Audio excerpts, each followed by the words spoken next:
Click the link in the description below to receive our free Building Mental Muscle newsletter, and for a limited time get these 10 classic best-selling Law of Attraction books for free. We hope you enjoy this presentation. If so, please click the like button and click the subscribe button below to receive notification when we release new recordings. Richard Hargraves presents All Things Are Possible, 1967. By Neville Goddard. First published, 1967. This audio edition recorded 2023. Digitally narrated using the voice of Jeff Masters for BuildingMentalMuscle.com. Copyright 2023 Iron Power Publishing. All rights reserved. All Things Are Possible, 1967. By Neville Goddard. Jesus Christ is the true identity of everyone. His name, forever and ever, is I Am.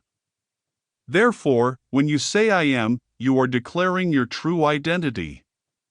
Do you believe that all things are possible to someone called Jesus Christ, but not yourself? If you do, it is because you do not know who you are. In 1929, believing Jesus Christ to be another, I stood in His presence. We embraced and I became the infinite love that I beheld, for at that moment I was incorporated into His body and became one with the risen Lord. Scripture tells us, no one has ever seen God except His only Son who is in the bosom of the Father, He has made Him known. This is true, for 30 years later God's only Son made Himself known to me. When I was incorporated into the body of God, I thought I was Neville. But 30 years later, when David of biblical fame exploded from within and called me Father, I knew I was God. Although to me the David who said, I will tell of the decree of the Lord, he said to me, Thou art my son, today I have begotten thee, lived 1000 BC, and was not in any way related to me. Yet now I know the truth of the words, no one has ever seen God until he who is in the bosom of the Father makes Him known. Only when my whole being exploded and God's Son David appeared in the Spirit and called me Father, did I know my true identity. Now I know from experience that I am Jesus Christ and that there is no other God, no other Savior. I also know that you and I came out of the body of the Lord Jesus Christ, and it is to that one body, one Spirit, one Lord, and God and Father of all, that we return via these experiences which take place within. Let me explain it in this manner. At the end of the 7th chapter of Luke it is said that Jesus forgave a woman of her sins, at which time those who sat at the table with Him said, Who is that who forgives sins? Then He went from village to village, teaching the good news of the kingdom of God. Mary Magdalene, Joanna, and Susanna went with Him, providing for Him out of their means. The scholars of the Great Interpreter's Bible, considered the most scholarly work as of the moment, made this observation regarding this passage, and I am quoting accurately: Jesus did not depend upon chance hospitality but was supported by wealthy women. Can you believe that? They are speaking of the man who said, Whatever you desire, believe you have received it and you will, and all things are possible to him who believes. Yet we are asked to believe that Jesus depended upon others. Why would these scholars say such a thing? Because they had not experienced Jesus Christ. This is not a story of 3 wealthy women, but of those who saw the empty tomb. These characters are eternal. They are those who told what they had seen by relating their own experiences. It is said that the apostles who heard did not believe, as it seemed to them, but an idle tale. This is followed by a story that the risen Lord walked with these women and, although they did not recognize Him, He asked, "What is it all about?" And one replied, "Do you not know they crucified the great prophet who was delivered into the hands of the elders and the authorities?" Then He said, "Is it not necessary that Christ should suffer these things and then come into His glory?" And, Beginning with Moses in the law and all the prophets, he interpreted to them in all the scriptures the things concerning himself. Since it was late, they asked him to remain, and while seated at the table he took bread, blessed, and broke it. As he handed it to them, they recognized him, and he vanished out of their sight. This is not a story of a man who while dining breaks a piece of bread. I am the bread of life. One day, like a seed bursting itself, the bread of life will erupt, and the plan of salvation contained within that seed will unfold from within. When the bread of life breaks in you, David will call you Father in the Spirit. Prior to this revelation, you will stand in the presence of the risen Lord, embraced and incorporated into his body. This incorporation is your baptism, for it is then that you are united. And remember, if you have been united with him in a death like his, you certainly shall be united with him in a resurrection like his. Notice the difference in tense.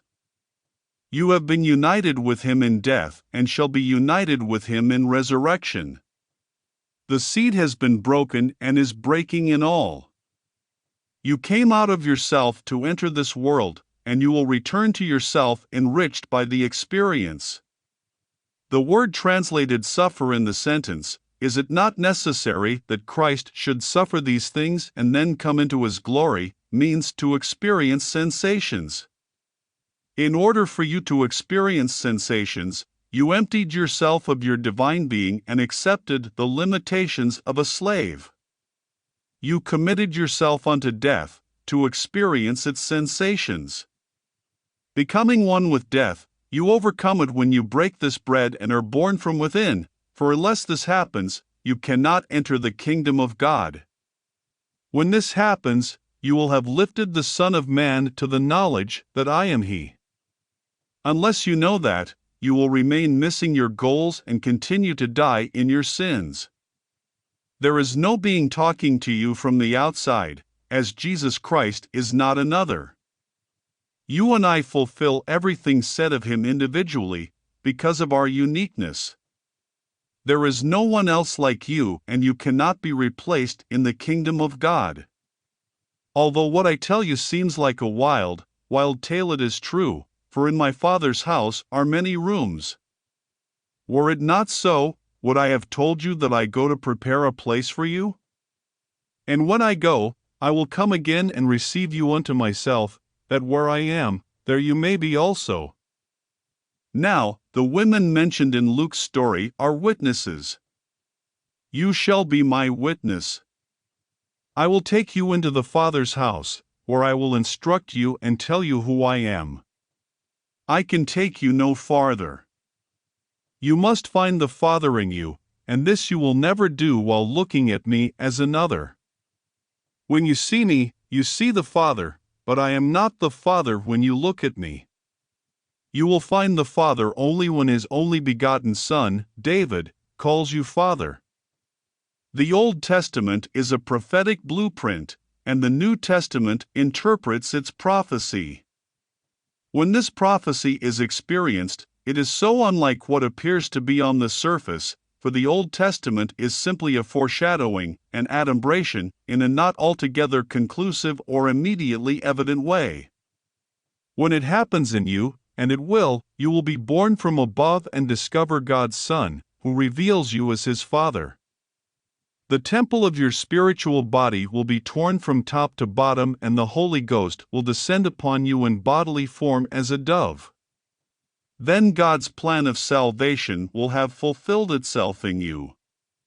Men, thinking themselves so very good, are saying that Jesus was kept by wealthy women, and millions of people believe them. There are those in my own profession who will point to this passage and get wealthy women to support them, and they will. Believing they are doing God's work, as you would milk cows. How could a man who said, "Whatever you desire, believe you have received it and you will," depend upon wealthy women for support? I have been offered diamonds, jewels of all kinds, money, my rent paid for 5 years at a time, all kinds of things, but I have never accepted any of these. I have paid all of my debts, but not through gifts such as these. When they told me this was common practice, I assured them that I was not common and was not in the market for what they offered. But the women spoken of in Luke were his witnesses, those who recorded their visions to support his claim, for one must have proof that everything said of Jesus Christ, in Scripture, has been experienced by him. Should not Christ experience these sensations, these emotions, and then enter into his glory? I have to have Scripture confirmed, for I am not just talking to you on this level, but on every level of your being. One friend followed me from place to place, from level to level, as I taught Scripture. In her letter she said, "At each lecture I became so excited my heart began to split, and at the very end I could hardly contain myself." Are we not told, "Did not our hearts burn within us when he opened unto us the Scriptures?" What else is there? If you read a doctor's report in the morning paper and remember what the same doctor reported a year ago about the same condition of the human heart, you would find that the doctor had completely contradicted himself. Or perhaps he is only quoting another doctor. Well, if there are 1 million doctors, do you know you will find 1 million different treatments for the same disease? Treatments are more fashionable than the clothes you wear, changing often, but the Word of God is forever. We are told, "I am from above. You are from below. You are of this world. I am not of this world." If this is true, how can Scripture be secular? He is telling you that he belongs to an entirely different region. That he is from the skull, where he was buried in the beginning of time, and not from the womb of any woman who bears children into time. Everything you have ever done was done by Christ. He is your life, and without Jesus Christ in you, you could not breathe. Allowing everything to happen, he will experience it all, as you. Believe every precept literally, for it will be fulfilled literally. Believe that all things are possible to you and that you are what you want to be. Persist in that assumption and it will harden into fact. Having assumed the life you now live, no one can take it from you but yourself. You have the power to lay it down by no longer being conscious of it, and the power to pick it up again through consciousness. You are the cosmic Christ who nailed your power on humanity in 6 vortices as the 6-pointed Star of David. At the moment of sheer ecstasy, God began a good work in you, and he will bring it to completion as his predestined state unfolds from within. Now let us go into the silence. End of lecture. If you enjoyed listening to this recording, please click the like button and click the subscribe button below to receive notification when we release new recordings. Click the link in the description below to receive our free Building Mental Muscle newsletter, and for a limited time get these 10 classic best-selling Law of Attraction books for free.